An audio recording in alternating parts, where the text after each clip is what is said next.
नमस्कार, एक बार फिर से आपका स्वागत है ईमार साहब के YouTube चैनल में। आज हम बात करेंगे कक्षा 9 के लिए जो प्रथम परक का प्रश्न पत्र आया है उस प्रश्न पत्र की और उसके हल के बारे में। तो चलिए शुरू करते हैं। सबसे पहला प्रश्न है, उस धातु का नाम क्या है जो कमरे के तापमान पर तरल अवस्था में पाई जाती है? तो उसका उत्तर है पारा।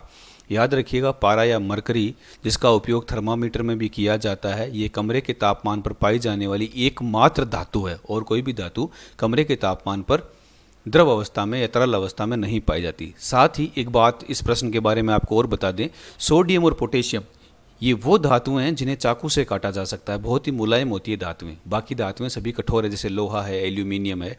और इन धातुओं को केरोसिन में डुबो कर रखा जाता है क्योंकि ये अति क्रियाशील होती है, बहुत जल्दी क्रिया कर लेती है और विस्फोट हो सकता है। इसलिए इन धातुओं को केरोसिन या मिट्टी के तेल में डुबो कर रखा जाता है। अगला प्रश्न है, जब हम किसी तरल पदार्थ को तेजी से घुमाते हैं तो उसके भारी कण तली में इकट्ठे या तल में इकट्ठे हो जाते हैं, जबकि हल्के कण ऊपर आ जाते हैं। तो इसमें किस सिद्धांत का उपयोग होता है? जब भी किसी तरल पदार्थ को, द्रव पदार्थ को घुमाया जाता है तो भारी कण जो हैं वो तो नीचे बैठ जाते हैं और हल्के कण ऊपर आ जाते हैं। इसका उत्तर है अपकेंद्रीकरण। इस अपकेंद्रीकरण का उपयोग हम घर में दही से मक्खन को निकालने के लिए भी करते हैं। दही से जो घी या मक्खन निकलता है वो अपकेंद्रीकरण के कारण निकलता है। आपने देखा होगा कि उसको बीच में से घुमाते हैं मशीन से या हाथों से, और फलस्वरूप जो है मक्खन ऊपर आ जाता है और जो छाछ है, भारी कण है, वो नीचे रह जाते हैं। तो इसका सही उत्तर है अपकेंद्रीकरण। अगला प्रश्न है, तत्व शब्द का प्रयोग सबसे पहले किसने किया था? तो इसका सही उत्तर है रॉबर्ट बॉयल। रॉबर्ट बॉयल ने सबसे पहले तत्व शब्द का उपयोग किया था। आगे बढ़ते हैं। आगे है पीतल एक या पीतल है। पीतल का इसका सही आंसर है पीतल एक समांगी मिश्रण है। ठीक है, पीतल दो धातुओं से मिलकर बना होता है। ध्यान रखिएगा, पीतल तांबे और जस्ते से मिलकर बना होता है। ये एक मिश्र धातु है। मिश्र धातु का मतलब वो धातु जो दो या दो से अधिक धातुओं से मिलकर बनी है, वो मिश्र धातु कहलाती है। ठीक है, तो पीतल तांबे और जस्ते से मिलकर बना हुआ होता है। आगे देखिए, टिंचर आयोडीन विलयन में विलय और विलायक कौन से हैं? टिंचर आयोडीन एक विलयन होता है जो मरहम पट्टी में उपयोग किया जाता है। जब चोट लग जाती है तो सामान्यतया इसका उपयोग किया जाता है। इसका सही उत्तर है ये आयोडीन, इसमें विलय है और अल्कोहल विलायक है इसमें। ठीक है, एल्कोहल में आयोडीन को घोलकर टिंचर आयोडीन बनाया जाता है। ठीक है, एल्कोहल में आयोडीन को घोला जाता है, तो अधिक मात्रा में एल्कोहल है इसलिए वो विलायक है, और कम मात्रा में आयोडीन है इसलिए वो विलय है। तो ध्यान रखिएगा, टिंचर आयोडीन एक पूतिरोधी है, एंटीसेप्टिक है, जो जीवाणुओं को नष्ट करता है ताकि जहाँ भी चोट लगी है वहाँ पर इन्फेक्शन ना हो और वो जल्दी स्वस्थ हो जाए। आगे है, निम्नलिखित में से कौन सी अधातु विद्युत की अच्छी सुचालक है? वैसे देखिए, धातुएं विद्युत की सुचालक होती है और अधातुएं विद्युत की कुचालक होती है। कुचालक का मतलब है जितनी भी अधातुएं, ऑक्सीजन, नाइट्रोजन, इन सब में विद्युत जो है वो प्रवाहित नहीं हो सकती।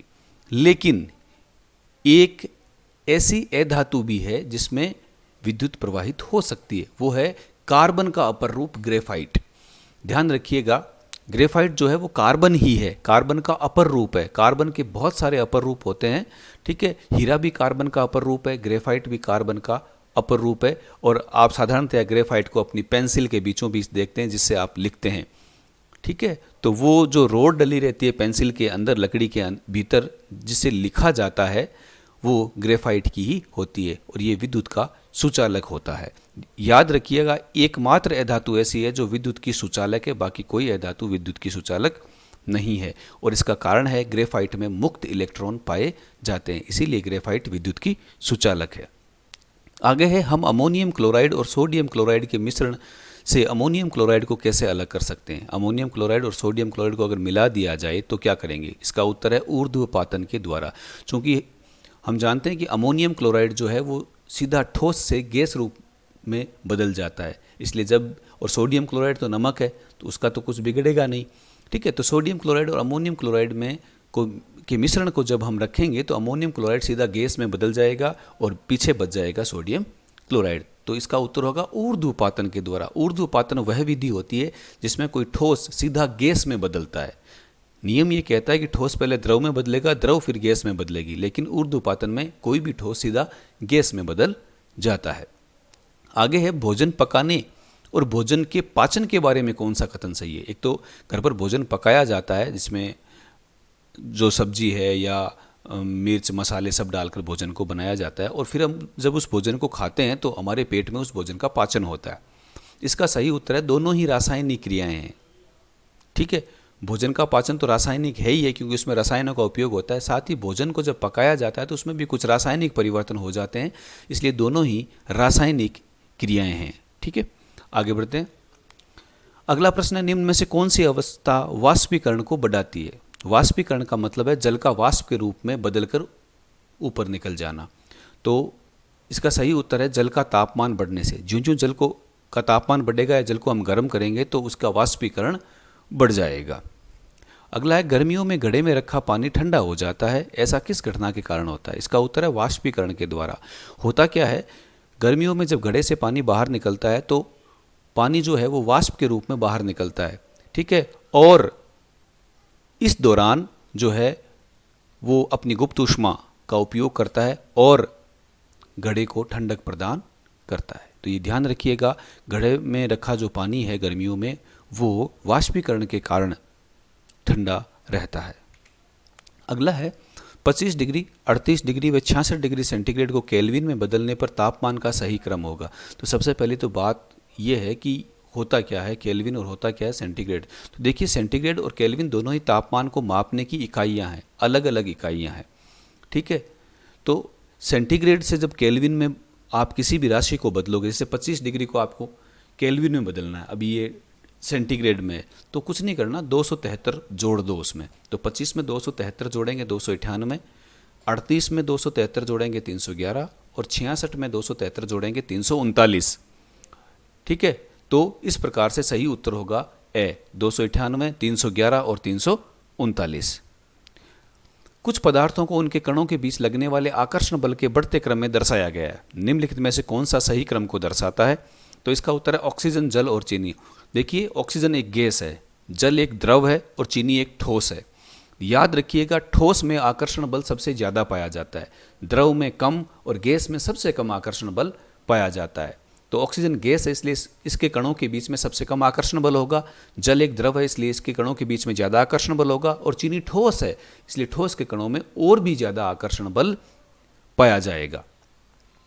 आगे, टिंचर आयोडीन में जीवाणुरोधी गुण होते हैं, इसका विलयन बना होता है। इस प्रश्न की चर्चा हम पहले भी कर चुके हैं। आयोडीन को अल्कोहल में घोलने से, आयोडीन को अल्कोहल में घोलकर ही टिंचर आयोडीन विलयन बनाया जाता है। अगला है, किस विधि से दही से मक्खन अलग किया जाता है। ये चर्चा भी हम पहले कर चुके हैं। इसका सही उत्तर है अपकेंद्रण। अपकेंद्रण से भारी पदार्थ जो है, भारी तत्व जो है या वो नीचे जमा हो जाते हैं और हल्के जो पदार्थ हैं वो ऊपर निकल आते हैं।